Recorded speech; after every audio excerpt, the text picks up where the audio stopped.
শুভ দীপাবলির অনেক অনেক শুভেচ্ছা সবাইকে। দেখো আমাদের বাড়িতে হচ্ছে আজকে লক্ষ্মী পুজো, দীপাবলির দিন। আর এই যে ঠাকুরমশাই চলে এসেছেন, আর বাইরে করছে অলক্ষ্মী পুজো। অলক্ষ্মী পুজো তোমাদের কাদের কাদের আছে আমাকে জানিও কমেন্ট করে।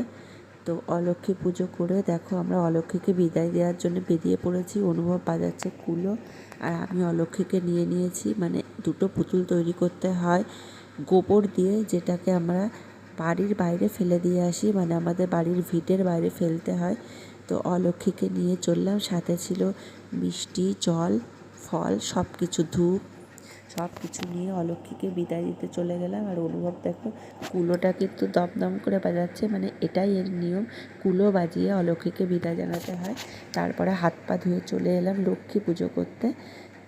মা লক্ষ্মীর পুজো হচ্ছে, আর এই যে ঠাকুরমশাই দেখো কত ভালো করে পুজো দিচ্ছে। আমাদের বাড়িতে অন্য একজন পুজো দিতেন এত বছর ধরে, আমার শাশুড়ি বরের 40 বছর ধরে উনি পুজো করছেন, কিন্তু উনি খুব অসুস্থ, বয়স হয়ে গেছে। আর দেখো সারাদিন উপোস করে আছি, সন্ধ্যের পরে কিন্তু মানে ঠাকুরমশাই এসেছেন। অনুভব একটু খেয়ে নিয়েছিল, কিন্তু ঠাকুরমশাই বললেন কিছু হবে না, ও অঞ্জলি দিতে পারবে, যেহেতু ও ছোটো। আর আমি আর অনুভব অঞ্জলি দিয়ে দিলাম। খুব ভালোভাবে কিন্তু পুজোটা আজকে সম্পন্ন হলো।